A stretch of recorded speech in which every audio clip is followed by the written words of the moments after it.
Senate will come back to order.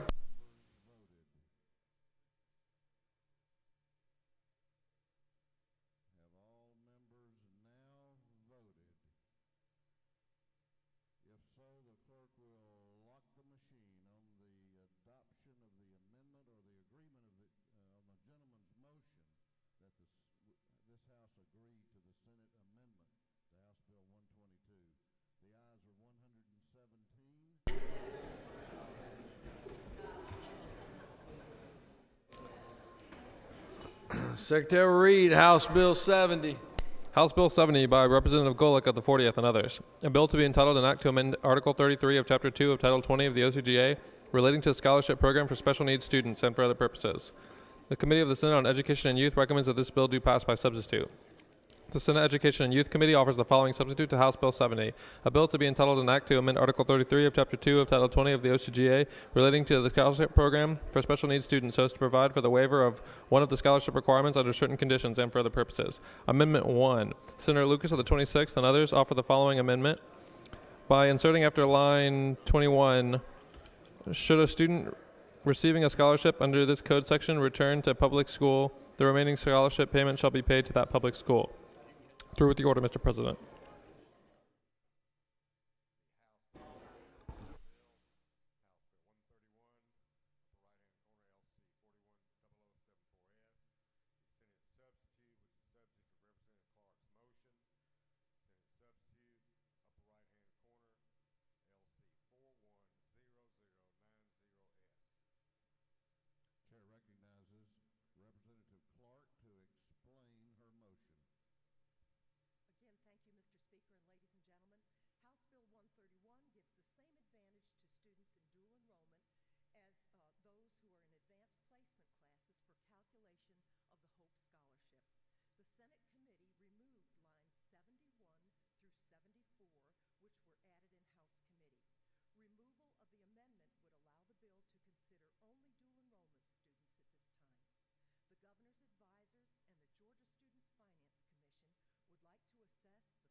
Chair recognizes Senator from 37th. Present the bill.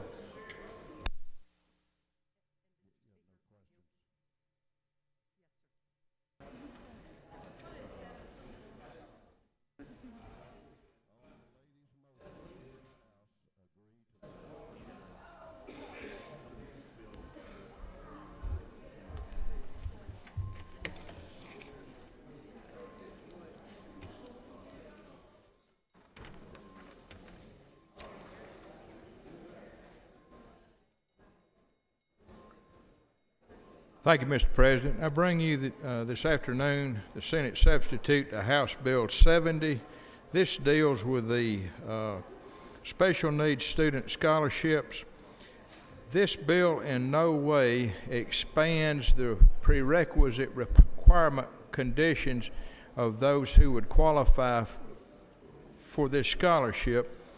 These are special needs, medically at-risk children who have an individualized education program established in conjunction with special needs scholarships. What all this bill does is expedite the time frame on occasions at the discretion of the Board of Education, the State Board of Education, to try to expedite this process so that children that need these services could more quickly be could more quickly be made available to these children. Mr. President, if there are no questions, I'll yield the well. There are no questions. There is a question. I'm sorry. Chair recognizes Senator. No question. No question, Senator. Chair recognizes Senator from the 26th to explain his amendment.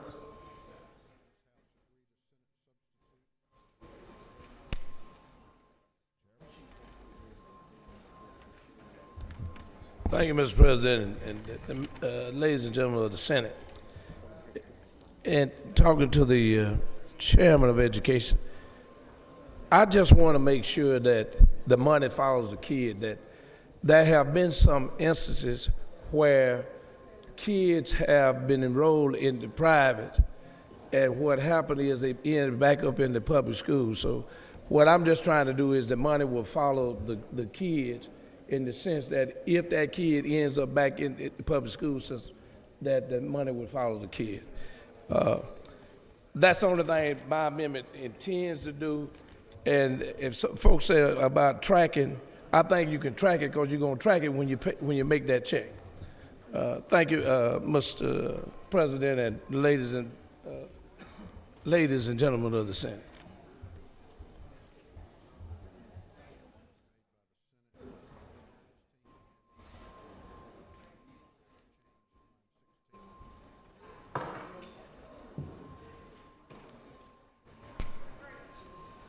Senators yielded.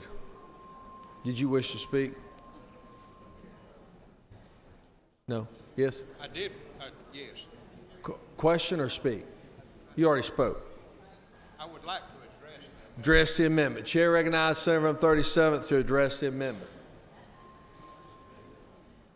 In response to the comments of the senator from the 26th on the amendment, I do not disagree in principle with the intention that the senator from the 26th has, and that is if a student withdraws from a school where they are receiving a special needs scholarship, that those funds would be directed back to the local school district. Under the provisions of this law, however, these payments are made 4 times a year, and every time the payments are made prior to the payment being made, it has to be verified that the child is enrolled in the school. The only problem that I see with the amendment is for the state to know where that child may subsequently be enrolled in which school district. I think that would be a logistical issue. And if they go back to a public school, they would be counted in the annual counts, either in the fall or in the spring, which is known as the FTE, and the school at that time would pick up payment for the students. I don't disagree with the spirit of the amendment, but I believe logistically it would be hard for the state to know where to redirect those funds short of a student count. Okay. So, and the senator will allow him, should come to the well to make that point, not from the desk, but we'll get past that. Senator from the 19th, what purpose you rise? Parliamentary inquiry. State inquiry.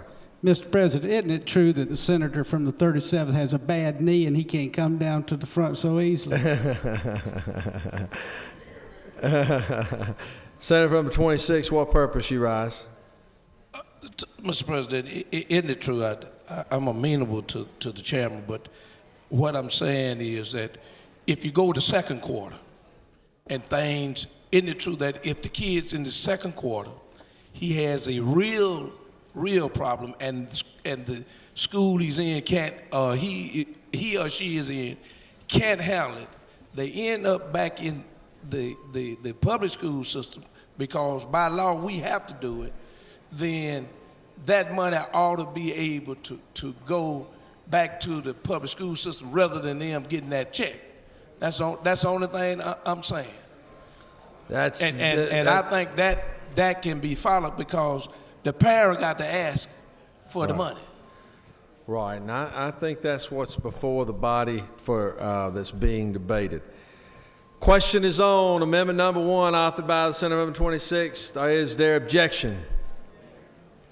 There is objection. Senator from the 43rd, what purpose you rise? Mr. President, at the appropriate time, I request unanimous consent to excuse the senator from the 33rd. 33rd, without objection, senator from 33rd will be excused. And further, Mr. President, at the appropriate time, I request to unanimous consent to be excused pursuant to Senate Rule 1-4.D, 1D. Thank you. Now would be that time, and without objection, the senator will be excused. There's objection to the amendment. All those in favor of amendment number 1, rise, stand, and be counted.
On the pass of the bill, the yeas are 11 and the nays are 28, and the amendment nays are 28, and the amendment has lost. The question now is on the adoption of committee substitute. Is there objection? Without objection, committee substitute is adopted. Does any other senator wish to speak for or against the bill? Is there objection? Agree to report of committee which fail to pass the bill. All those in favor of the bill vote aye. Those opposed no. Secretary, unlock the machine.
On the passage of the bill, the yeas are 35 and the nays are 9. And this bill, MC Rex Constitution majority, is therefore passed. Secretary will read House Bill 71. House Bill 71 by Representative Riley of the 50th and others. A bill to be entitled an act to amend Code Section 47-20-83 of the OCGA relating to certificated or uncertificated forms of investment and real estate investments so as to increase the total percentage of investments permissible in real estate and for other purposes. The Committee of the Senate on Retirement recommends that this bill do pass. Through with the order, Mr. President.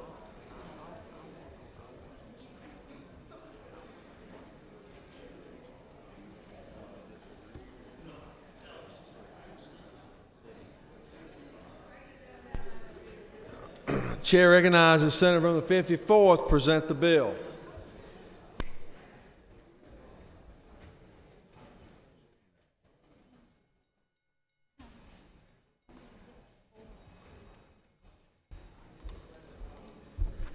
Thank you, Mr. President. I appreciate the opportunity to present to you, members of the Senate, House Bill 71. House Bill 71 comes to us with the request of the Georgia Municipal Association, which administers the GMEBs, the Georgia Municipal Employees Benefit System. This is an amendment to their retirement plan. You will note that there is no fiscal impact because this is not part of the state budget. It's not related to any of the state retirement systems, and it allows them to reallocate their investment portfolio with the GMEB's retirement system. Mr. President, if there are no questions, I would yield the well and ask for favorable consideration. No questions, Senator. Thank you, Mr. President.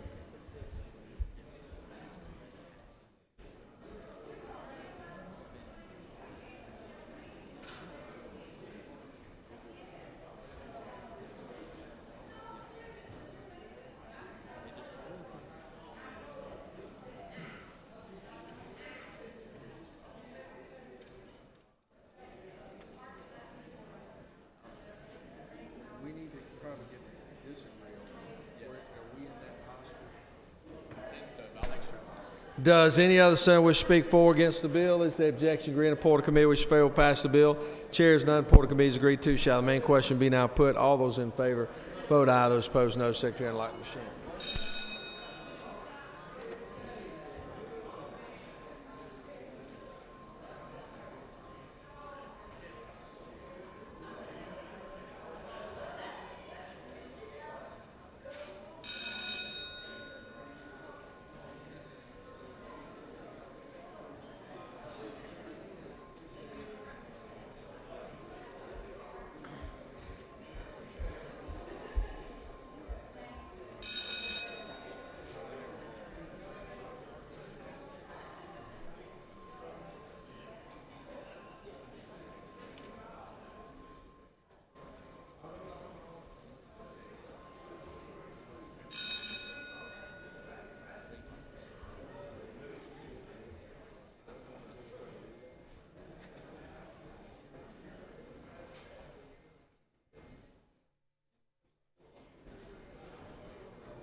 On the passage of the bill, the yeas are 47, the nays are 2. This bill, having received requisite constitutional majority, is therefore passed.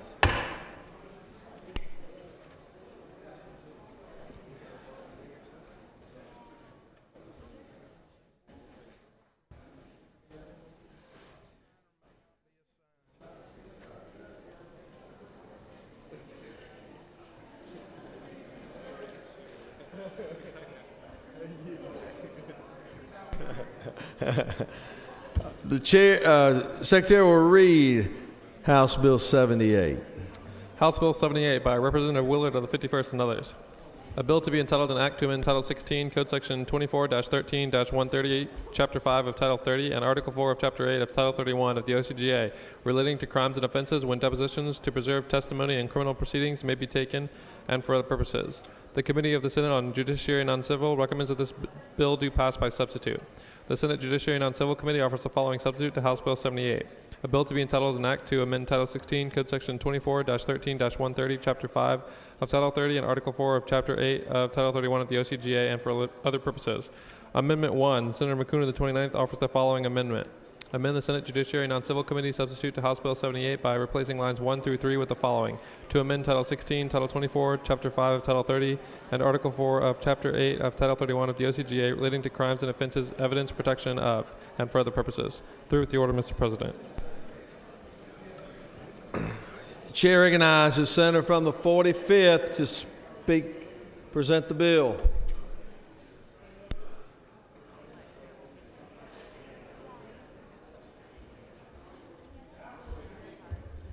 Thank you, members of the Senate. Thank you, Mr. President. I rise in support of House Bill 78. House Bill 78 is the Elder Protection Modernization Act. It was just by coincidence last night when I went home and turned on the TV at about 10 o'clock. I noticed that there was another incident in DeKalb County. Unfortunately, people during the recession, things have exacerbated and people are a little bit more desperate for money. And people will set up a personal care home, and they call it a personal care home. And what they do is they go around and gather up people who either have pensions, they may have a railroad pension, they may have Social Security, they may be on food stamps. They gather these people up and will, unfortunately, maybe put them in a basement, and they do not give them their medication, they do not provide food and shelter, but they exploit these people. And it is becoming more and more common. What this bill does is address that heinous crime. To me, the sexual exploitation, the human exploitation of the elderly and the young are some of the worst things that we can do in our society. It's some of the worst things that people can take advantage of other people who are in desperate situations. This particular bill addresses that. It revises the code sections and puts elder abuse laws together so that law enforcement knows where they are, so that prosecutors know how to prosecute these people. These people are committing heinous crimes. It's to a higher degree, and they need to be punished to a higher degree. The other thing this particular bill does, folks who are disabled, if you're 18 years old and older and you're disabled, it also takes care of those people who are exploited sexually, financially, and any other way, as in not giving them food and sustenance to be able to survive. With that, Mr. President, I'll be glad to answer any questions on House Bill 78. There is an amendment. I agree with that amendment. The amendment was brought forward by the author from the House, and I agree with that amendment. With that, I'll be glad to answer any questions. No further questions, Senator. Thank you very much. I yield the well. Chair recognizes the senator from the 29th to speak to his amendment.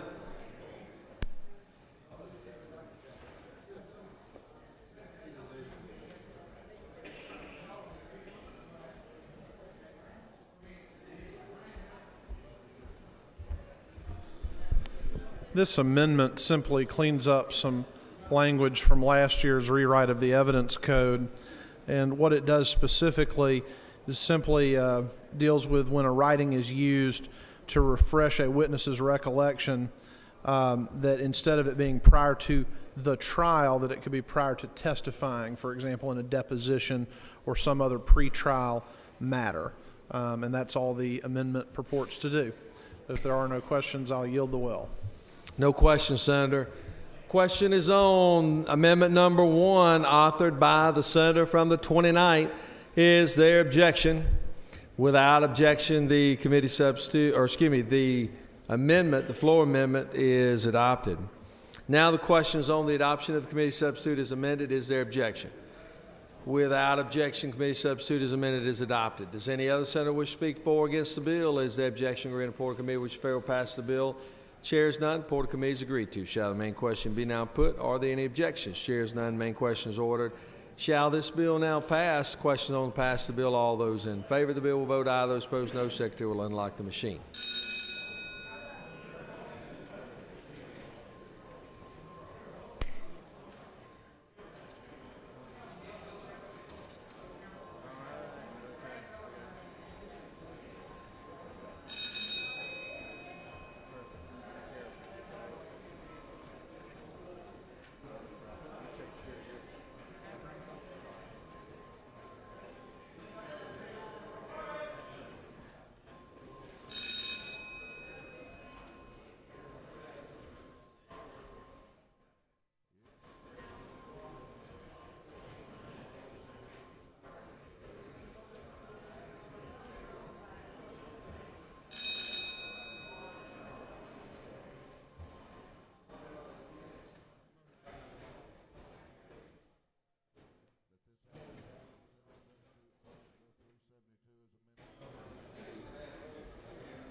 Pass the bill. The yeas are 53 and the nays are 0, and this bill MC Rex constitutional majority. It's therefore adopted. Secretary will read House Bill 79. House Bill 79 by Representative Willard of the 51st. A bill to be entitled an act to amend the OCGA so as to revise, modernize, and correct errors or omissions in code in furtherance of the work of the Code Revision Commission and for other purposes. The Committee of the Senate on Judiciary recommends that this bill do pass. Through with the order, Mr. President.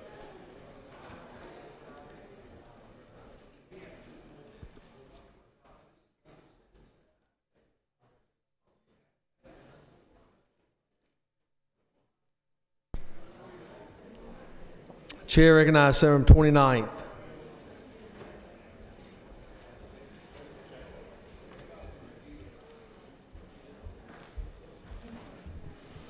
House Bill 79 simply corrects errors and omissions in current Georgia Code. If there are no questions, Mr. President, I'll yield the will. That's the best way to get a bill passed in the closing days. Does any other senator wish to speak for or against the bill? Is there objection? Agreed to report of committee which favor pass the bill? Chairs none. Report of committee is agreed to. Shall the main question be now put? Are there any objections? The chairs none. Main question is ordered. Shall this bill now pass? Questions on pass the bill. All those in favor of the bill will vote aye. Those opposed, no. Secretary will unlock the machine.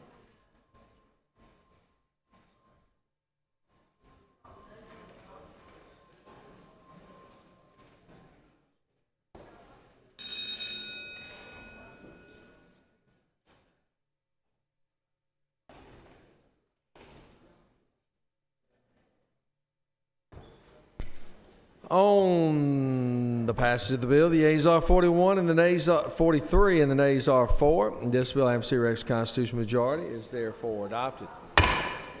Secretary will read House Bill 87.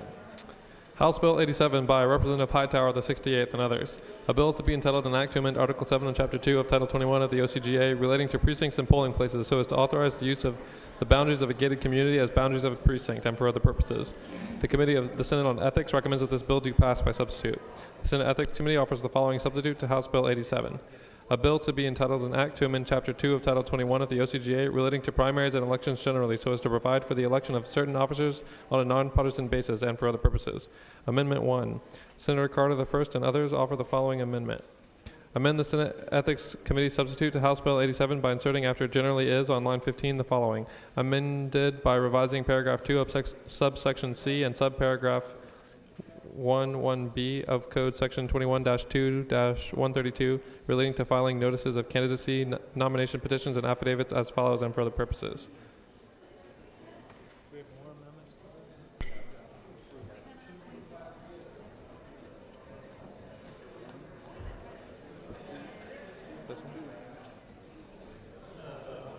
We have several amendments that are coming forward. Go ahead and read the one you have. Amendment 2A, Senator Carter, the 42nd. Amendment 2, Senator Carter, the 42nd, offers the following amendment. Amend the Senate Ethics Committee substitute to House Bill 87 by inserting after community on line 3 the boundaries of a retirement complex, assisted living facility, or residential care home housing more than 100 residents and for other purposes. Amendment 2A, Senator Carter, the 42nd, offers the following amendment. By adding after the word residents on line 3 the boundaries of an apartment complex housing more than 100 residents and for other purposes. Amendment 3. Senator Hinson of the 41st and others offer the following amendment. Amend the Senate Ethics Committee substitute to House Bill 87 by inserting after generally is on line 15 the following. Amended by revising paragraph 2 of subsection C and subparagraph 1(1)(b) of Code Section 21-2-132 relating to filing notices of candidacy and for other purposes. Through with the order, Mr. President. Chair recognizes Senator from the 30th present the bill.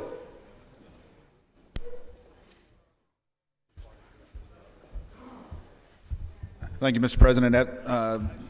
Even after the conversation that we had this morning, House Bill 87 does two things. In every one of the counties where they use a CEO as then in those counties, that position is going to be a nonpartisan position. That's one part of the bill. The second part of the bill involves adding boundaries of restricted access residential communities and residential communities to the toolbox that you can use to develop a voting precinct. Now, we heard before, this is strictly gated communities. It's not. Apartment complexes, anything that's a restricted access community. All you're doing is taking a boundary, much like a park boundary, a church boundary, another boundary that your elections office can use to develop voting precincts. Subject to questions? There are no questions, Senator. There is a question. I'm sorry. Chair, no, there's not a question. Then I yield the well. All right, we're going to speak to the amendments. There's a number of them. Huh? No. There's a number of amendments that are being printed and put forth. Senator, you're wishing to speak to the bill? Correct. Are we close to getting those printed? No. Chair recognizes Senator from the 40th to speak to the bill.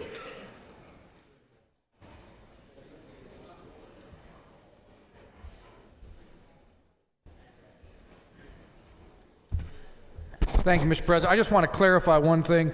On Section 1, this applies to those forms of government in the state that have the Office of Chief Executive and the County Commission form of government. The only form of government in the state that has this is DeKalb County.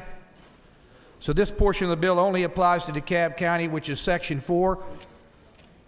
When we're talking about lines 102 to 106, where the CEO race becomes nonpartisan, the idea is to get the people in the county engaged and hopefully brought together. And I ask for your favorable support of this bill. And so far, the only amendment that I've seen on the bill is Amendment 1, and I have no objection to that. And since I haven't seen the other amendments, I'll have to wait and see what happens. Thank you.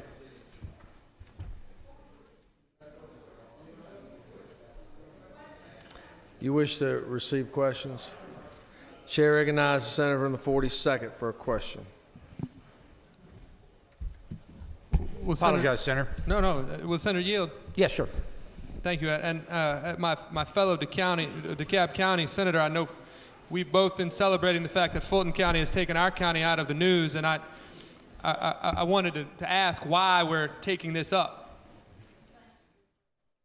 I mean, what is the purpose of this section of this bill that applies only to our county? Purpose is because I think it's a good concept. Has anybody come to you requesting this change? As a matter of fact, I've had numerous people talk to me about the idea of making this a nonpartisan race in order to help try to bring our county together. Thank you. Do you have questions? Chair recognizes Senator in the 41st for a question. Senator Yield? Yes, sir. Senator, did you have any public hearings about this in our community, about this issue? Well, I think it's safe to say that our county has been viewed for quite some time as rather dysfunctional between our Board of Commissioners and our CEO, and that's one of the reasons why this bill is being brought. Senator, further yield? Yes. Senator, this bill would not have precluded the election of the last individual. What do you think this does by decreasing turnout? Do you feel only smarter voters will go vote for primary elections, or do you think by voting in July there'll be a less of an African American turnout?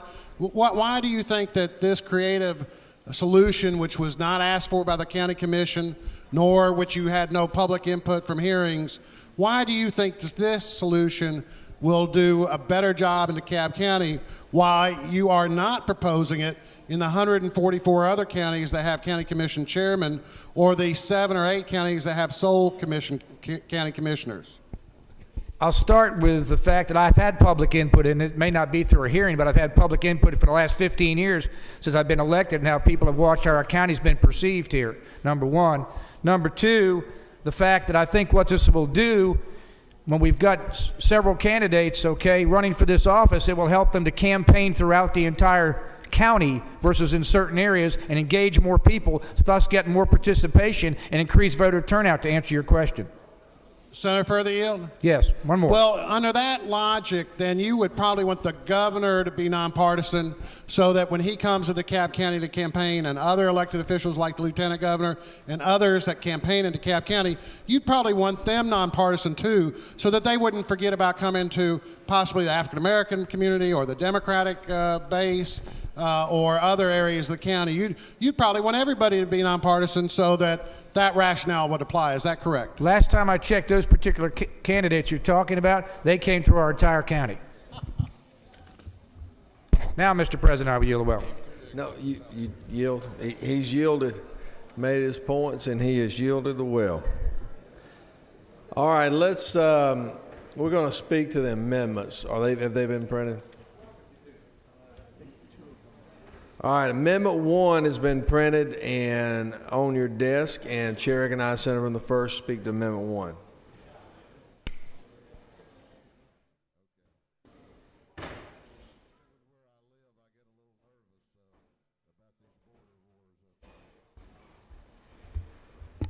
Thank you, Mr. President. Senators, I bring before you Amendment number 1. This simply does one thing. It makes 3 offices nonpartisan. Those offices are county coroner, tax commissioner, or as some people call them, tax collector, tax receiver, and the clerk of superior court. I would appeal to you and ask you, why do these offices need to be partisan? They are not policy-making offices. These are administrative offices. You simply want someone in this office who is a good administrator who can do the work and do the job. They should not be partisan offices. This is a bill that has gone through committee. I had separate bills for all of these offices. It went through the Ethics Committee and was passed by the committee and did not get caught up on the rules calendar. So it has been vetted. It has been vetted through the committee process that we hold so dear here in this chamber. So I would ask you again. In fact, I will go as far as to ask you right now, if I can get your attention, do you even know in your counties whether the county coroner in your county is a Democrat or a Republican? Do you know? You know? I'm sure you know in some, and I'm sure you don't know in others. I would ask you to think about this. This is obviously a nonpartisan amendment. I would ask for your support of Amendment number 1. Mr. President, I'll be glad to answer any questions. Chair recognizes Senator from the 23rd for a question. Will Senator yield? I yield. I just have a question. Is your amendment going to make this carried out through local act? Yes, sir. That is correct. All right. Thank you. Chair recognizes Senator from the 2nd for a question. Gentlemen, do you yield, sir? I yield.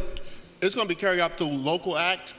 What local authority that will authorize it, or will it be on the ballot? It will be up to the delegation to decide, the delegation of each county, whether they want it. If they want it, fine. If they don't want it, that's fine as well. Does the gentleman yield? Yes. How long have we been having partisan races for the sheriff, the DA? This does not address the sheriff at all. Okay.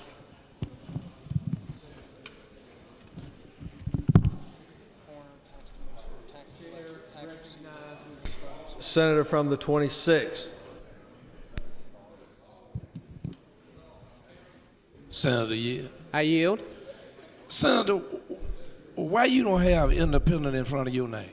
I'm sorry, I didn't hear you. I said, why you don't have independent in front of your name?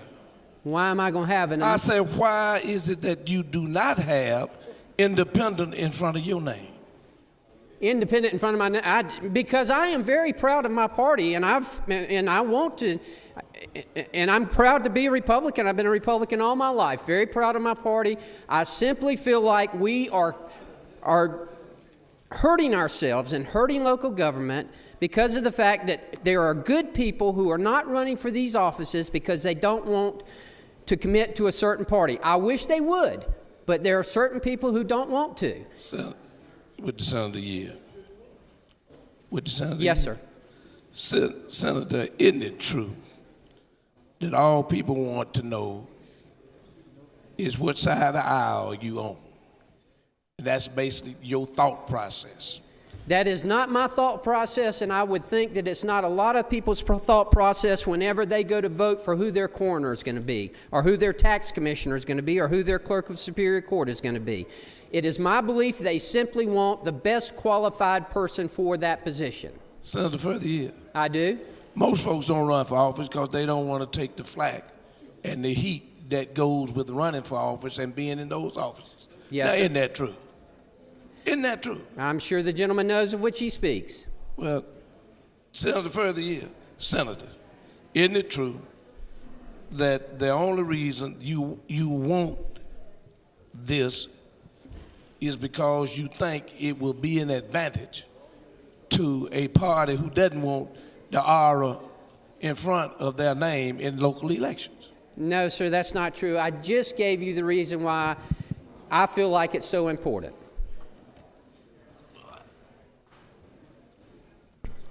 Chair recognizes Senator from 27th. Thank you, Mr. President. Will the Senator yield? I yield. On the amendment on line 12, it says each candidate for a county office. Now, would that include the commissioners?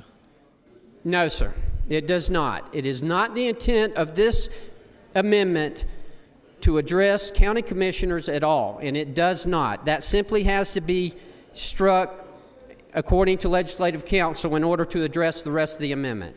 But you didn't strike the whole sentence. You just struck out judicial. Again, that is following the directions of Legislative Council.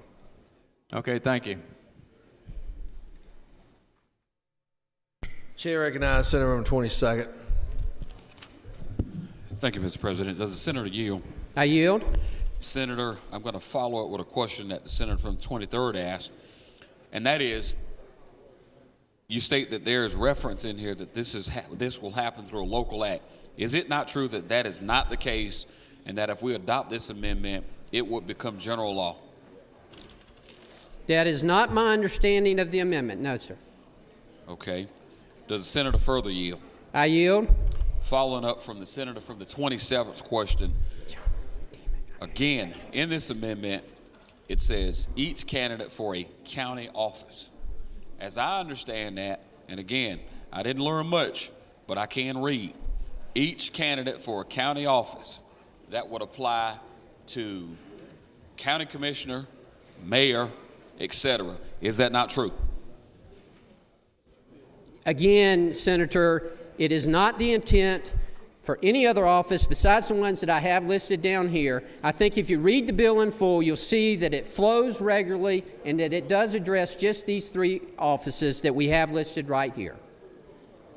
Okay. Thanks, Senator. Okay. Chair recognizes Senator from 39th for a question.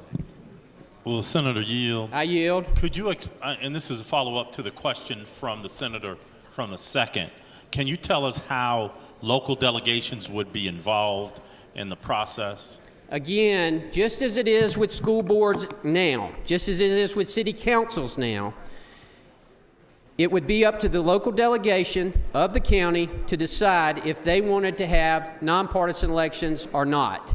If a county wants to do it, fine. If they don't, that's fine as well.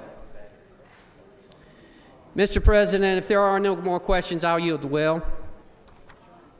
There is one more. Senator from the 55th. Will the senator yield? I yield. Senator, is it not true that you had 5 bills for each one of these positions and it never came out of rules? Is that not true? That is true, yes, ma'am. And so you're usurping the process by adding an amendment to this bill? That is not accurate at all. As I said before, when I first started, this has been vetted through the committee process that we hold so dear in this chamber. It simply did not get put on the rules calendar. Mr. President, I yield the will.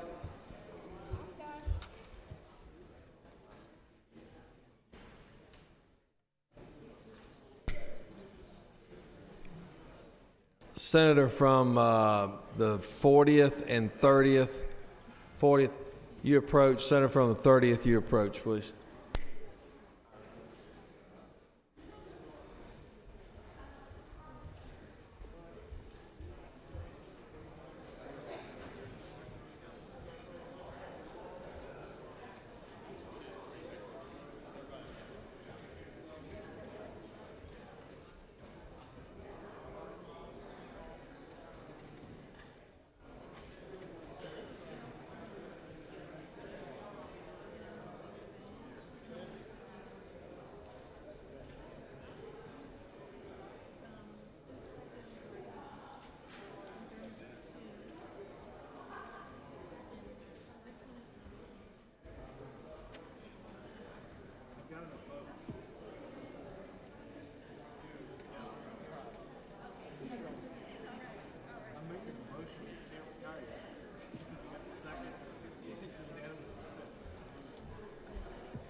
Okay, we have now, Senator from the 42nd is recognized to speak to his amendments. 42nd.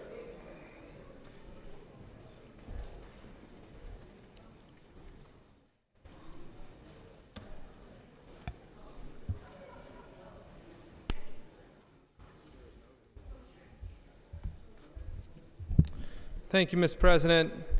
Colleagues, I bring one simple amendment. This bill, without the other subject that it deals with, in my view, in violation of the single subject rule, it's really about how we generate polling precincts and what it is that we're allowed to use to define those precincts. And in that vein, and as I mentioned earlier this morning, I think if we're going to talk about restricted access residential communities or gated communities, we should also talk about other types of facilities where people live and where it would be good to allow counties to create precincts. And all this amendment does is it says, in addition to the boundaries of a restricted access residential community or a subdivision, you could also use the boundaries of a retirement complex, an assisted living facility, or residential care homes housing more than 100 residents. So if you have a large nursing home or something like that, you can use those boundaries as well. And we all know how beneficial that would be if we were able to put a polling precinct in that. And the other amendment 2A merely adds to the list, in addition to retirement complexes, it also adds apartment complexes with more than 100 residents. So if it makes sense for a governing body to create a precinct out of an apartment complex or a retirement center, they would be allowed to do that under this bill. I think that this is straightforward. And I think that would probably... I think that would be covered under this. A college campus, for example, might also be covered under the residential subdivision or apartment complex housing more than 100 residents. So it would be good for the people of Georgia. It would allow them to vote in greater numbers, and I would hope that we would all consider that carefully. Yeah, that's Amendment 2 and 2A. Thank you, Senator. No questions. Thank you. Chair recognizes Senator from the 41st to speak to his amendments.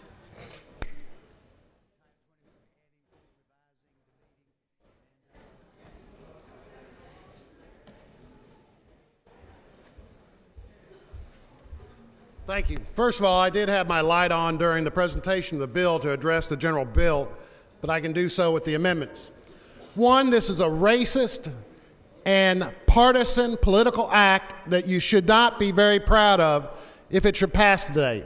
You're talking about trying to pass a measure without any input from the county, without public hearings, and for one specific majority-minority county for partisan reasons.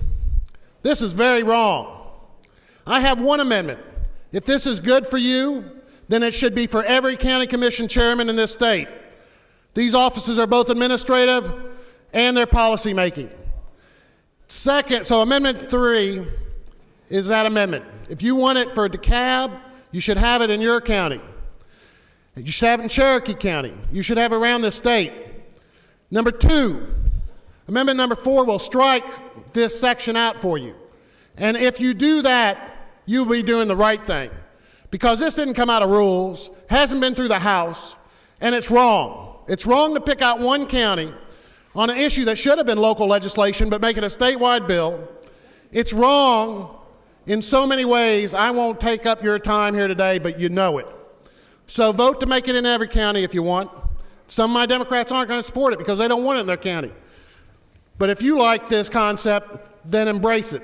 And not just do it for partisan reasons because somebody says, this elected official didn't get to every area of my county. Well, I can tell you there's a lot of Republicans that haven't been in my neighborhood lately who are elected and that serve me as an elected official.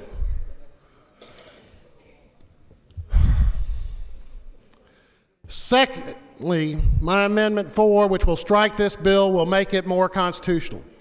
I put a letter on your desk from legal counsel that clearly says this is a separate subject matter. And I will ask the Lieutenant Governor to rule on that. But each of you in your hearts don't need the Lieutenant Governor to tell you that a gated precinct bill on elections is not of the same subject matter as a nonpartisan race for CEO of one of the largest counties, most populous counties in this state. Ladies and gentlemen, I urge you to pass Amendment 4, remove this from the bill, let the author of the bill move Senate Bill 95, which is still in rules, fight it out here on the floor with us again, send it to the House, let them talk about it, and be fair. You know this is not right. And if you don't vote for Amendment 3, you sure as heck shouldn't vote for this bill. I yield the well if there's no questions. There are questions. Chair recognizes Senator from the 40th. Senator Yield. I yield. Just one question. Yes. Does this entire bill deal with elections? This bill underlying bill deals with election precinct structure and boundaries of election precincts. It does not deal with partisan elections, nor does it deal directly with the CEO's office. One final question, do you yield? Yes. Let me rephrase. Does not this entire bill deal with elections, whether it's for a CEO or polling precincts? Last time I checked, all those principles have to do with elections. Is that not true? Let me answer that question by reading from legal counsel's letter. I fail to see a logical or natural connection between a bill providing that in counties which utilize a chief executive officer, a county commission form of government, that all elections for chief executive officer shall be conducted on a nonpartisan basis, and a bill, excuse me, yes, water please, authorizing the use of boundaries of a restricted access community as the boundaries of a precinct. Legal counsel doesn't believe it's connected, and I do not believe it's connected. Thank you, Senator. I will also address one more earlier statement. The statement of the Senator of the 40th that stated a nonpartisan election will make things better in DeKalb County. He has spent a year talking about our nonpartisan school board. Being partisan or nonpartisan does not bring it home to make it right or better. Getting people involved does that, and more people vote in a general election over twice in many elections than a nonpartisan election. I yield the well. There he is. Are you okay though? Yeah, I'm all right. All right. Let's give him a second to get some water down him for. I'm good. I'm sorry. I won't want to lose my majority. I mean my minority leader. Thanks for being optimistic. Chair recognizes the Senator from the 43rd. Thank you, Mr. President. Will the senator yield? I yield. Senator, isn't it true that the DeKalb delegation was not given the opportunity to vet this bill as a local delegation before it was brought as a general bill? That's correct. As chair of the DeKalb delegation, the senator from 43rd is aware of that. And Senator, isn't it further true that the current CEO elected in DeKalb County could be characterized as the most conservative Democrat one could find? The senator is accurate in which he speaks. And Senator, if you'll further yield, would you not agree with me that the proper form to vet this issue as to a nonpartisan political race for the third most populous county in the state would be to have some dialogue with our county commissioners and the public at large over the summer so that we could fully vet this issue and give all citizens the opportunity to raise their concerns about this issue? Thank you, Senator. I appreciate that, and I agree with that. Thank you, Senator. No further questions, Senator. Thank you, and I appreciate my problem. Thank you. Chair recognizes the Senator from 39th.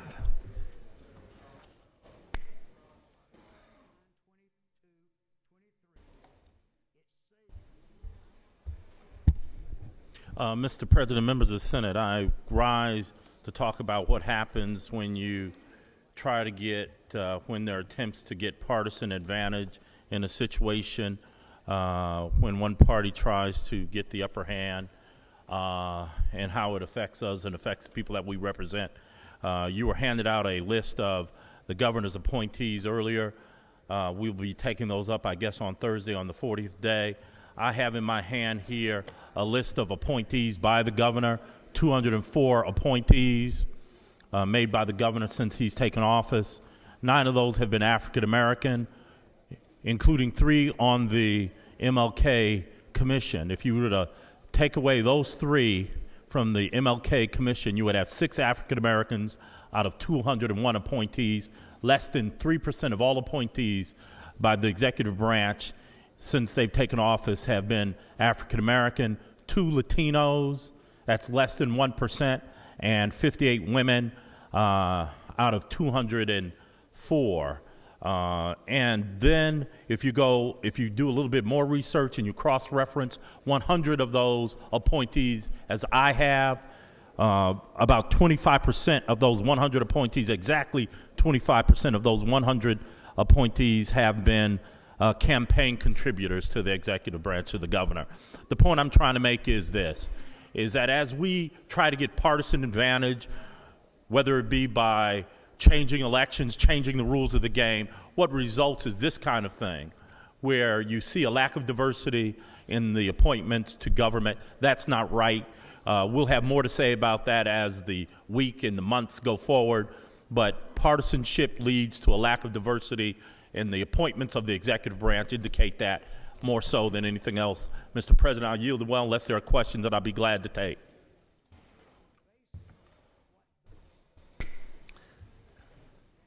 There are questions. There's Senator from the 36th. You feeling pretty compelled on a question? Thank you, Mr. President. Does the senator yield? Yes, ma'am. Senator, I appreciate your remarks and worthy of reflection, no doubt. If I heard you correctly, there are a half a dozen of these appointees on a list of 208.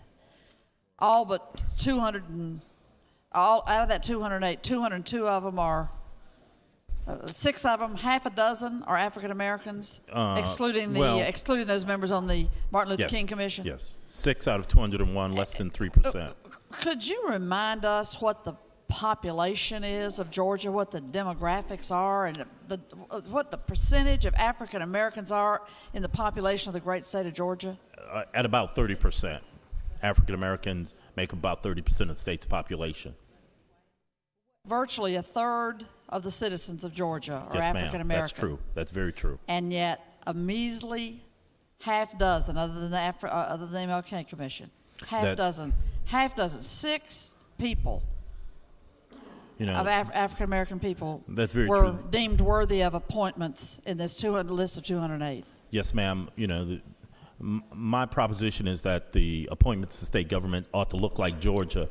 This does not look like Georgia. Indeed, it looks like another time and another place. I yield the well unless there are questions, Mr. President. Thank you. Senator from the 41st, what purpose you rise? Parliamentary inquiry, Mr. President. State your inquiry. Could the President rule on whether or not there are 2 separate subject matters contained in this bill, and whether or not we should go forward with it or break to the original bill, which does not have the added language from Senate Bill 95? I have, it's going to be, one, is there 2 subject matters? I think one could make the argument, as the legal counsel has done and has documented that. However, because it did come out of committee the way it did, it puts me in a posture to where it'd be difficult for me to rule the bill out of order. So there are several options that are before you in terms of amendments, whether you choose to take the one part out or leave the bill as is. I mean, the Senate, it's my position to let it be debated. Senator from the 41st, you have another parliamentary inquiry? Yes, sir. State your inquiry. So your belief is that if Amendment 4...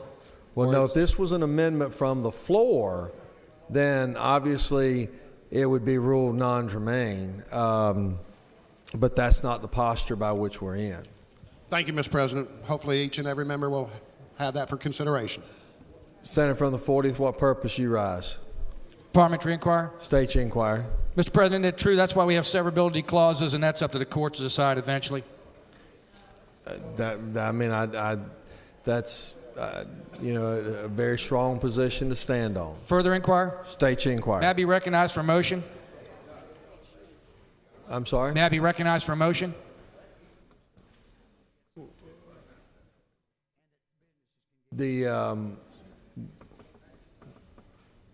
What's your motion? Move the previous question. Have all the amendments been spoken to? Yes, they have. Or they have. We don't. I can't recognize that just yet.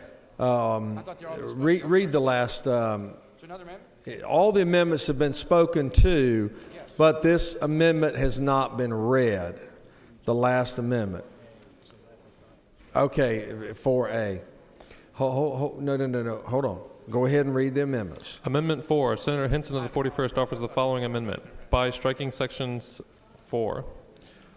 Amendment 4A. Senator Hinson of the 41st offers the following amendment by inserting after the word section on line 1, and. Through with the order, Mr. President. We have another one, 1A. Amendment 1A. Senator Carter the 1st offers the following amendment by adding on line 6 after the word office the following of coroner, tax commissioner, tax collector, tax receiver, clerk of superior court, and county judicial office, and for other purposes. Senator from the 19th, what purpose were you You done? Okay.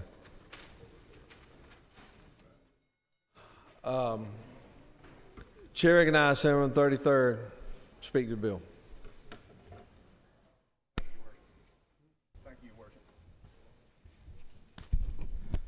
Thank you, Mr. President, ladies and gentlemen of the Senate.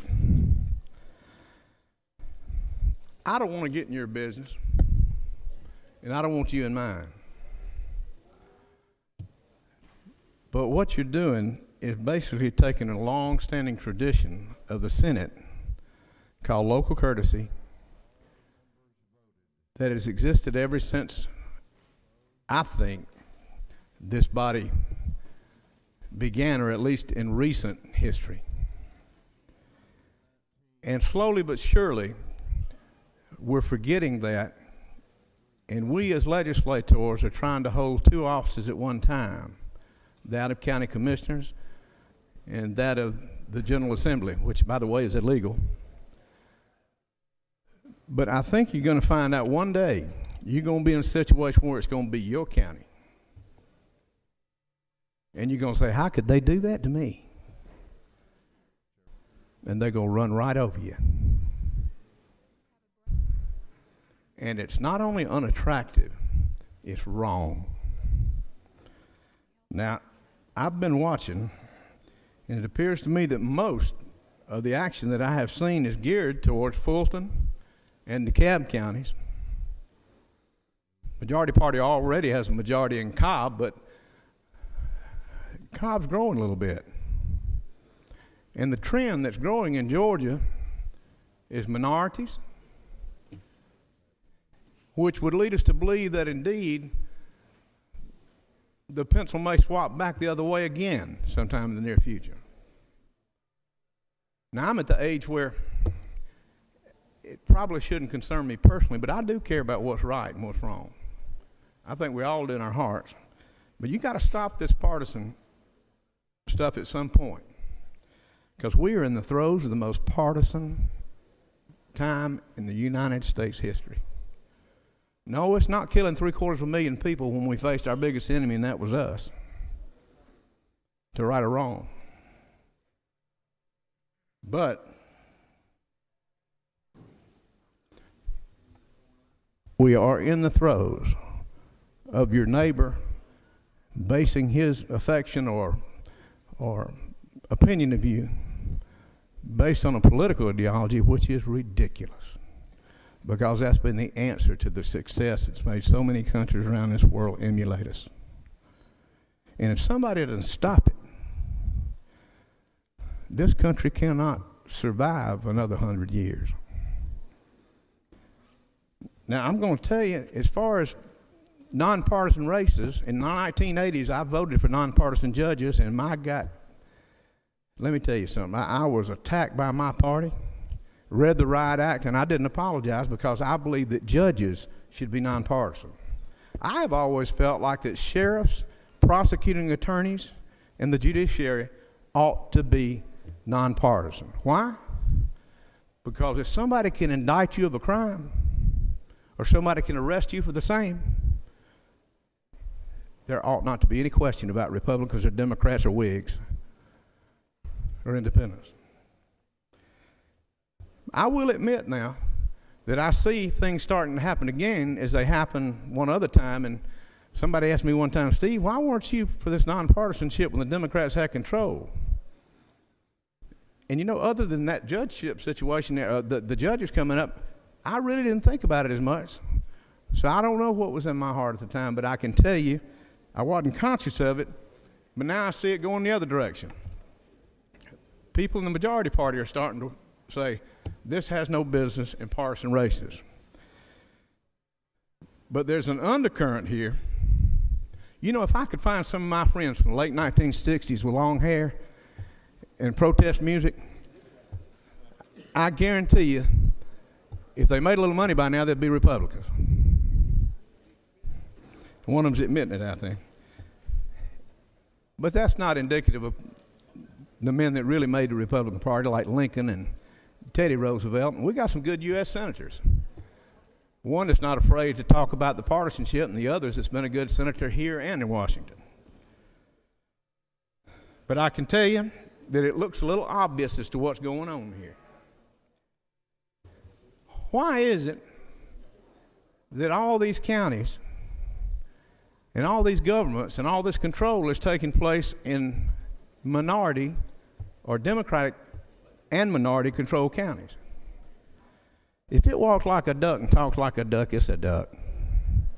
And ladies and gentlemen, you cannot cover this up.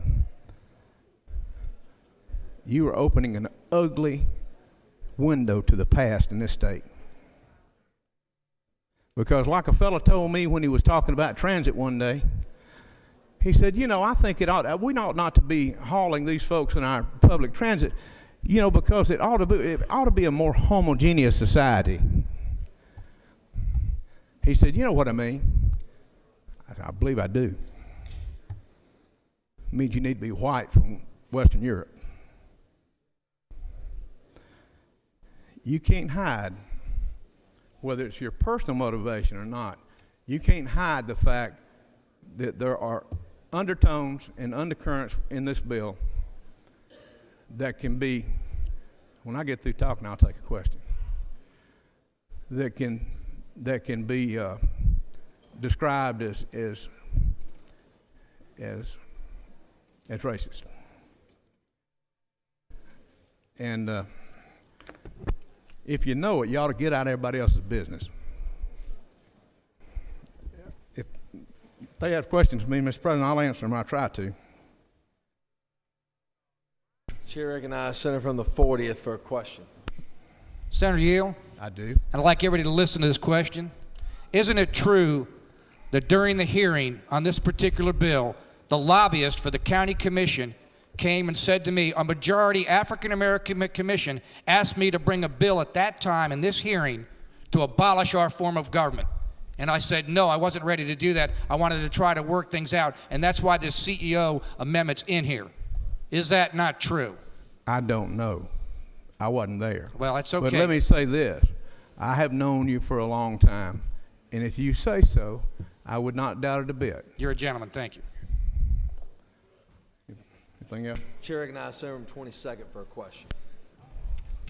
Thank you, Mr. President. Does Senator yield? I do. Senator, you've expressed eloquently the concerns that I think many of us have. Out of an abundance of caution, would it not be in our best interest to allow local politics to be played out as they should and us not move forward with this measure? Well, I think you can tell from my remarks, Senator, that I agree with you 100%. It's a mistake. It's adding mistake upon mistake upon mistake that's going to lead us to a place we don't want to be. And I'm not even talking about the senators from the first initiatives, because I think that's a different animal and a different argument. I understand. I think he's got a very diverse community, and I understand what's going on there. But let me tell you something, one other thing, and I'll sit down. A lot of you folks, and I've maybe been guilty of it too, you believe in home rule wholeheartedly as long as you like the issue. And if you don't like the issue, you have no equivocation by saying the heck with home rule. So y'all just need to think about this, and this lockstep partisanship needs to stop. We're better than that, and you are better than that.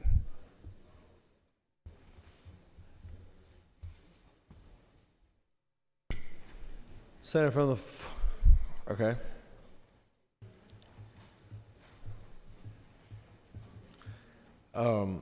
Chair recognizes Senator from the 55th.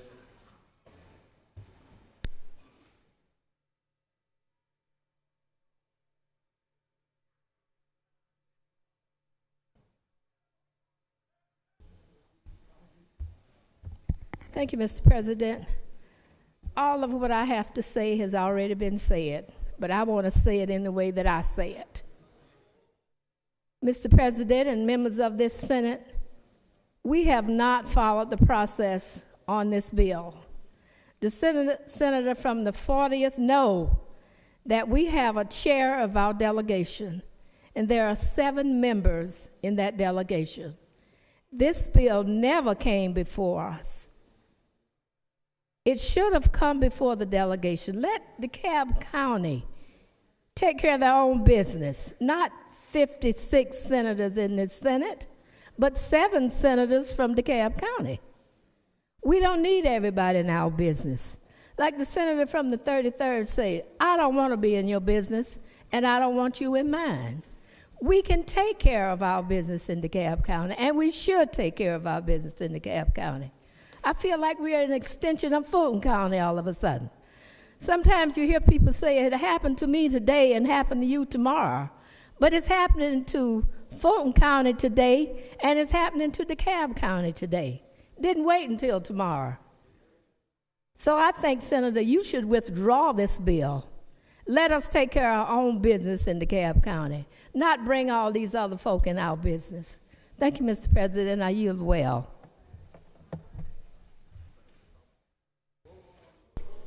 Oh, be careful.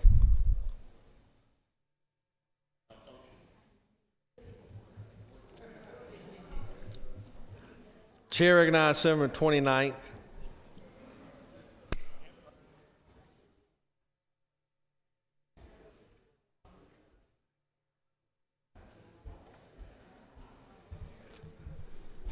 Thank you, Mr. President. I rise to speak on Amendment 1 and have no problem with the underlying bill. But I do think it is important to make a few comments about it. There is a reason that this did not come through the process so that it could be considered before you. You know, these offices, tax commissioner, coroner, tax collector, tax receiver, and clerk of superior court, they are partisan offices. There are good reasons that they are partisan offices. They are offices of public trust. There are differences in philosophy in terms of how these offices are administered. There are substantive policies that are implemented. I can assure you that's the case with the Office of Tax Commissioner, where I have a great concern about the political philosophy of those offices. And I agree with some of the comments that we've had from members of both parties today, that there's a very important distinction. There's a very important difference in philosophy that voters ought to be aware of. And to adopt Amendment 1 would fly in the face of that. It would fly in the face of that long-standing policy that's been in place. And I am a member of the Republican Party, proud to be so. And the Georgia Republican Party has had a position on this for very, very many years, that these offices that are closest to the people ought to be partisan. They ought to have the opportunity to choose the political philosophy they want. People should not be able to hide behind a nonpartisan label and hide a philosophy that does not accord with with perhaps what they're telling voters at election time. And so I would urge all of you, while I support the underlying bill, I would urge all of you to vote no on Amendment 1. Thank you, Mr. President. I yield the will.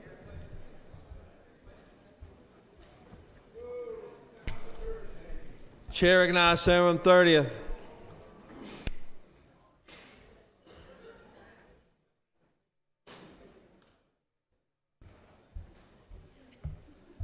Thank you, Mr. President.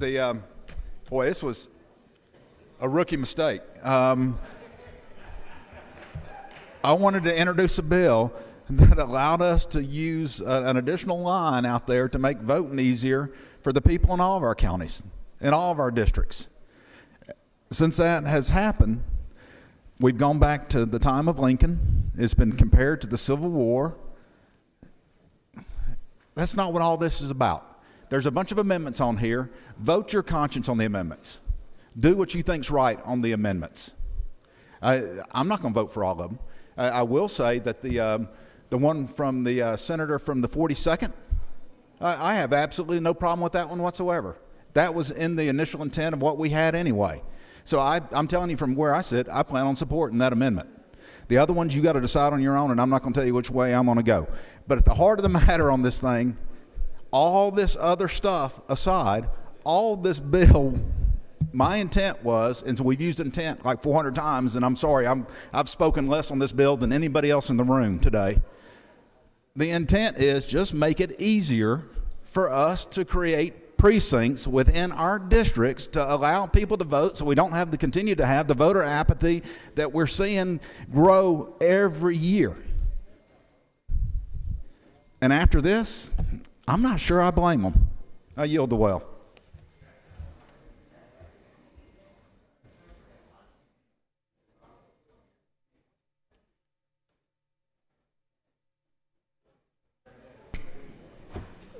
All right, is everybody in the Senate want to speak to this bill? Everybody? Because everybody just about has. Chair recognizes Senator from the 40th.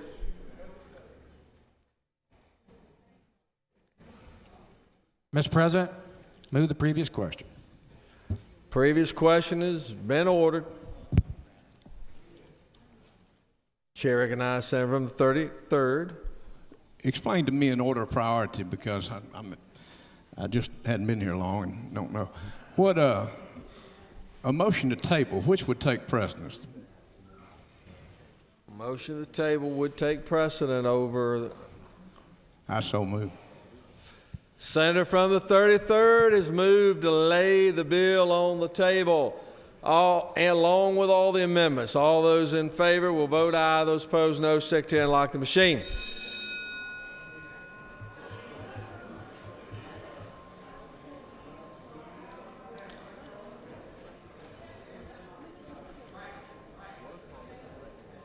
Laying on the table.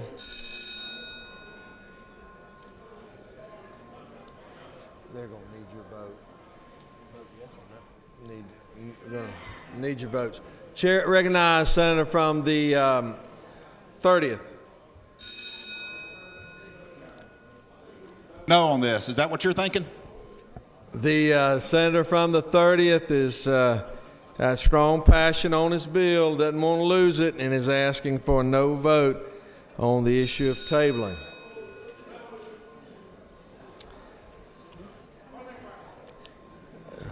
Senator from the 33rd, what purpose you rise? Is it not true we could heal a lot of wounds and move on to get our business finished if you vote green? I think that's the did better than I thought. Will of the Senate. On the motion, the yeas are 21, the nays are 29, and the motion has failed. That brings us back to the motion for previous question. All those in favor will vote aye. Those opposed, no. Secretary will unlock the machine. Previous question.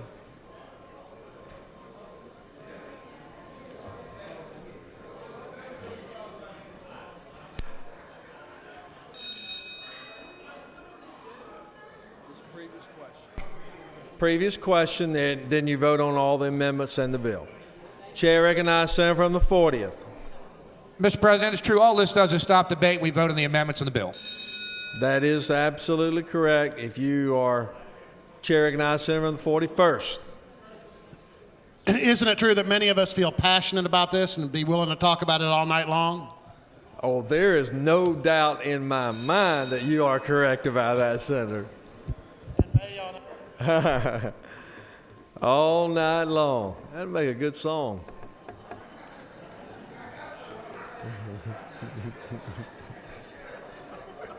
Again, you can't make this stuff up. On the motion for the previous question, the yeas are 34 and the nays are 15, and the previous question has been ordered. All right, the posture, Senator from 23rd, why did your light come on? All right, this is the posture by which we are in. We're taking up amendments now. First amendment is Amendment 1A. Is there objection to 1A? There is objection to 1A. All those in favor of 1A will rise, stand, and be counted. Rise, stand, and be counted on 1A. This is 1A.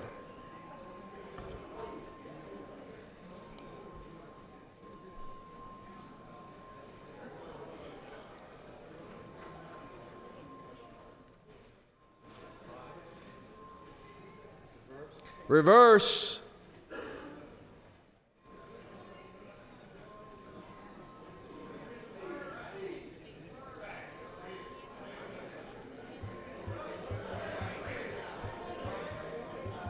On the motion, the yeas are 20 and the nays are 27. On the motion on the Amendment 1A. Now the question is on Amendment 1. Is there objection? There is objection to Amendment 1. All those in favor of Amendment 1, rise, stand, and be counted.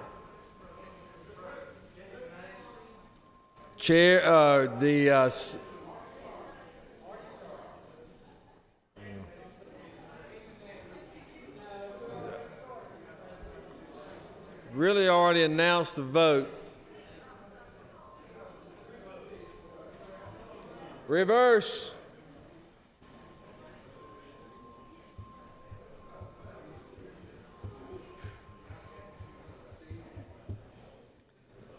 On Amendment 1, the yeas are 12 and the nays are 32, and the amendment has lost.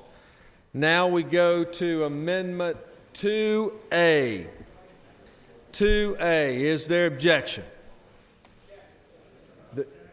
There is objection. All those in favor of Amendment 2A will rise, stand, and be counted. If you are in favor of Amendment 2A, authored by the senator from the 42nd.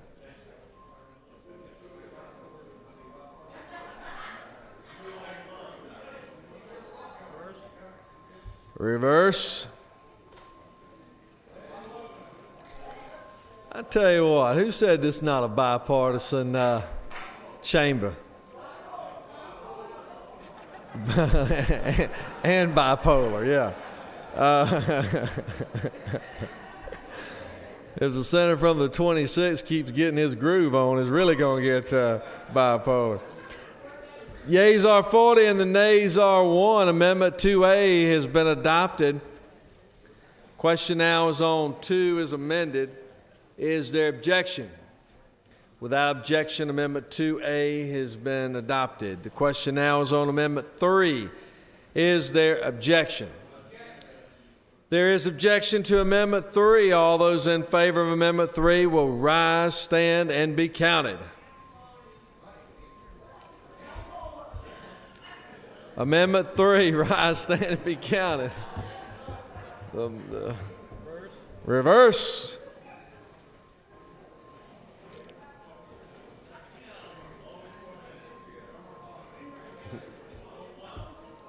On the amendment 3, authored by the senator from the 41st. The yeas are 13 and the nays are 32, and the amendment has lost. Now it brings us to Amendment 4, authored by the senator from the 41st. I'm sorry. I don't have 4A. There is a 4A, excuse me. There is a 4A to Amendment 4. Is there objection to 4A?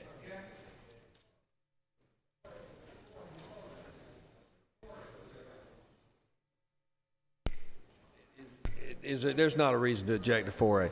All right, without objection, 4A is adopted.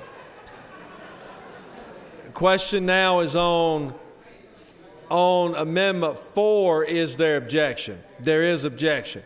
Now, Chair recognizes Senator from the 41st. Mr. President, isn't true that if Amendment 4 passes, it will strike out a conflicting area of the bill, and it will help us comply with Senate rules because under General Bills and Resolution 3-1-1, forms of bills, the Senate rule says, B, no bill shall pass, which refers to more than one subject matter or contains matter different from what is expressed in the title thereof, and that it would be an opportunity for the Senate to abide by its rules if we adopt Amendment 4. Senator has brought that issue forward on other debate and cited Legislative Council, and each senator is left to make that decision. Senator from the 40th, what purpose you rise? Thank you for your comments, Mr. President. Sorry? Thank you for your comments. Oh, very good. Senator from the 55th, what purpose do you rise? Parliamentary inquiry, Mr. President. State your inquiry. Is it not true that we don't have to follow our own rules? Yeah, we got to follow our rules. We're going to follow the rules, Senator. All right, all those in favor of Amendment 4 as amended, rise, stand, and be counted. If you are in favor of Amendment 4 as amended, rise, stand, and be counted.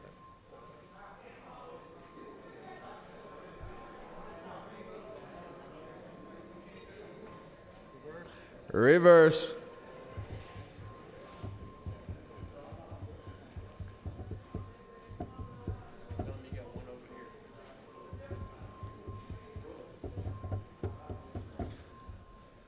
Well, are y'all having fun yet?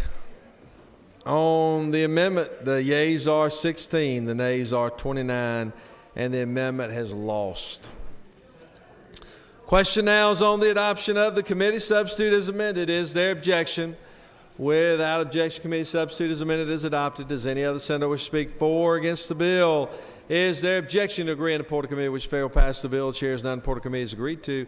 Shall the main question be now put? Are there any objections? Chairs none. Main question is ordered. Shall this bill now pass? The question is on the pass of the bill. All those in favor of the bill will vote aye. Those opposed, no. Secretary will unlock the machine.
On the pass of the bill, the yeas are 31, the nays are 20, and this bill, AMC Rex constitutional majority, is therefore adopted. Chair recognizes Senator from 32nd, 32nd, 32nd.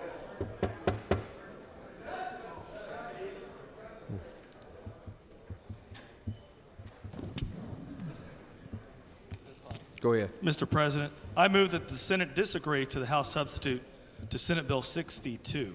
Disagree. Read the caption. Senate Bill 62 by Senator Hill of the 32nd and others. A bill to be entitled an act to amend Chapter 8 of Title 31 of the OCGA relating to care and protection of indigent and elderly patients and for other purposes. Is there objection? Without objection, the Senate will disagree with the House one more time.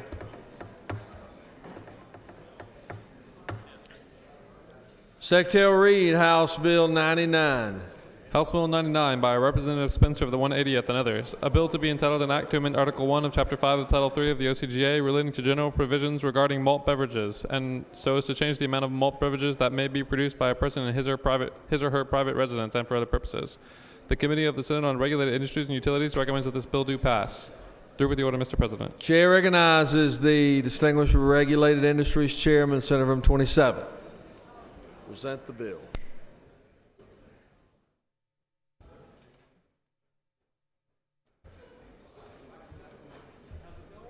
Well, thank you, Mr. President and members of the Senate. After that little debate we just had, this is a great time for an alcohol bill.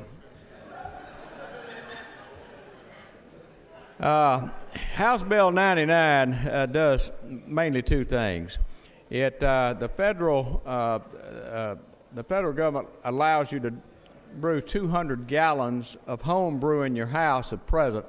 And what we're doing in Georgia, we had allowed 100 gallons, but we're taking that up to coincide with the what the federal regulations are now. And then it also allows you to transport 25 gallons if you're taking this home brew to these contests where they have, they have tasting contests and they have prizes awarded for the best home brew and things like that. So it allows you to transport 25 gallons of it. And in all honesty, this is being done now, and the ones that are doing it are totally doing it illegal, and we just want to go ahead and make that legal. Permits have to be issued at a cost of $50 a piece when you're going to transport this to that contest. But that's basically what the bill does, Mr. President. If there are no questions, I'll yield away. Any other senator wish to speak for or against the bill? Is there objection? Agree in the Port of Committee which failed pass the bill? Chair is none. Port of Committee is agreed to. Shall the main question be now put? Are there any objections? Chair is none. Main question is ordered. Shall this bill now pass? The question is on the pass of the bill. All of those in favor of the bill will vote aye. Those opposed, no. Secretary will unlock the machine.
On the pass of the bill, the yeas are 46 and the nays are 2.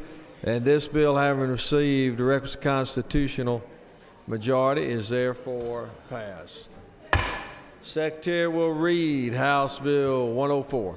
House Bill 104 by Representative Carson of the 46th and others. A bill to be entitled an act to amend Code Section 40-2-86 of the OCGA relating to special license plates so as to add a special license plate supporting the Appalachian Trail Conservancy and for other purposes. The Committee of the Senate on Public Safety recommends that this bill do pass. Amendment 1. Senator Davis of the 22nd and others offer the following amendment. Amend the House Committee on Motor Vehicles substitute to House Bill 104 by inserting before clarify at the beginning of line 3 the following. Provide for special license plates for former members of the General Assembly under certain circumstances and for other purposes. Through with the order, Mr. President. Is the House still at work? No? They're all over here.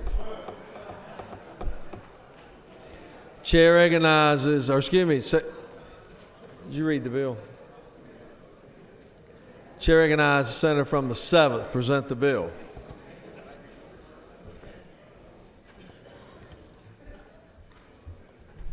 Thank you, Mr. President. Ladies and gentlemen of the Senate, House Bill 104 is the annual vehicle tag bill. It has some cleanup language in Section 1 dealing with veterans, and in Section 2 it has some cleanup language in regards to the AIDS Survivor Project, changing it to Aid Atlanta. It designates a special tag for the Appalachian Trail and also designates a special tag for the Atlanta Braves Foundation. This passed the House almost unanimous with one nay vote. It passed out of committee unanimous, and I would appreciate your support on this bill. Thank you, Mr. President. Got to have a question. Chair recognizes Senator from the 15th for a question. President, Senator Yield. I yield. Senator, I want to preface my remarks by letting you know up front that I strongly support this bill, Well, but thank you, Senator. I'm seeking clarity on it. Okay. It seems to say, I want to make sure I'm correct about this, that in addition to the medals that these veterans have earned, any veteran who served in any of these conflicts in combat will be eligible for a free license plate. Is that correct? That's my understanding, as long as they were honorably discharged. No, it doesn't say honorably. It says... Well, it says from the armed forces under the conditions other than dishonorable. So, in other words, as long as they're honorably discharged. Or medically, right. Yes, sir. Like, so, but at the same time, but I just want to be clarified. This, any veteran in combat who in any Afghanistan, Iraq, et cetera. That's my they get a free understanding, license. Senator. Well, thank you for the bill. Thank you. Thank you. Chair recognizes Senator from the 30th for a question. Thank you, Mr. President. Does Senator yield? I yield. My understanding is that you got two types of discharges, either honorable or dishonorable. That even if you're medically discharged or anything, those are all classified as honorable discharges. Is that correct? I will yield to the senator's understanding of that. All right, thank you. Thank you, Senator. Chair recognizes Senator from the 33rd for a question. Senator Yield. I yield. Senator, do you have any idea? Now, please understand, is it not true that I'm a veteran and actually a disabled veteran? Yes, as the senator speaks, yes, sir. Is it not true that this could be something that has a dramatic impact on the revenue of the state or the county, and that do you have any idea of how many people would be eligible to get I don't, free Senator. tag? I don't have that information. Isn't it true, Senator? It'd probably been best if we left the designations there and not put any. Isn't it true that that's my opinion? I leave it to your opinion, Senator. No further questions. Thank you, Mr. President. I'd appreciate your favorable consideration. You have Amendment 1. Who's the author? Senator from the 43rd is recognized. Speak to the amendment.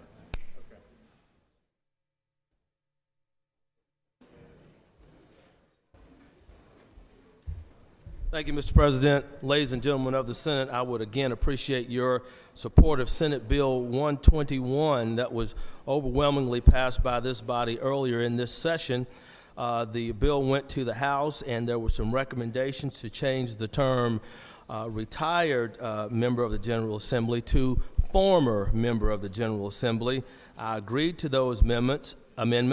The bill was passed out of committee, and I was later informed that when it got to rules, all of my language was stripped out and replaced with the exact language that you now see in House Bill 104 before you. So I would ask your favorable consideration to reinstate my language back to this bill as it was recommended from the House Motor Vehicles Committee. The only change would be to add the language and former members of the General Assembly who are hereby deemed to have emeritus status after having served in the General Assembly 8 or more years. So I would ask my colleagues to continue to support this language and give your favorable support to the amendment. If there are no questions, Mr. President, I'll yield the well. No questions. Thank you. The question now is on the Amendment 1. Is there objection? Is there objection? No objection. Without objection, Amendment 1 is adopted. Does any other senator wish to speak for or against the bill? Is there objection? Agreed. The Report of Committee which failed pass the bill. Chairs none. The Report of Committee is agreed to. Shall the main question be now put? Are there any objections? Chairs none. Main question is order. All those in favor vote aye. Those opposed no. Secretary, unlock the machine.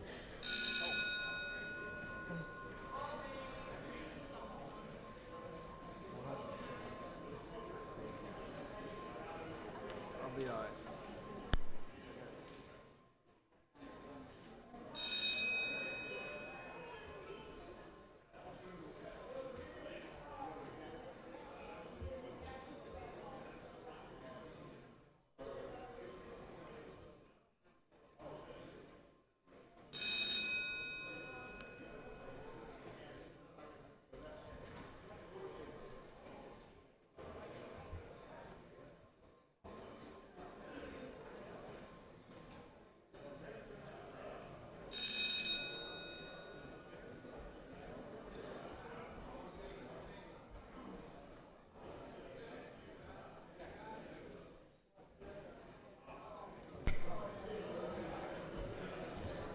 You didn't even vote, Senator.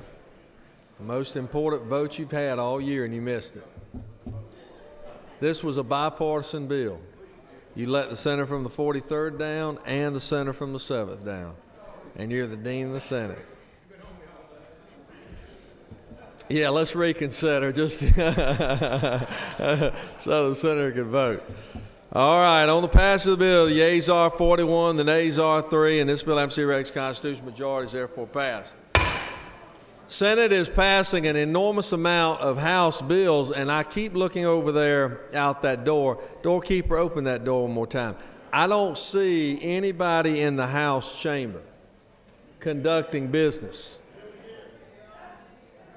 I do not see any business being conducted. How long are they going to be out? 3 hours?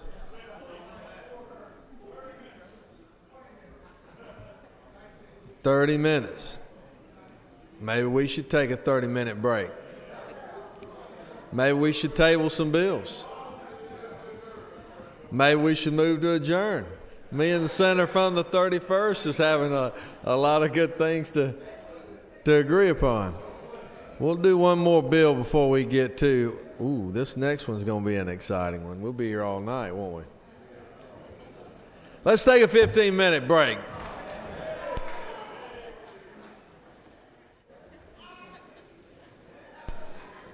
Just for the Speaker of the House.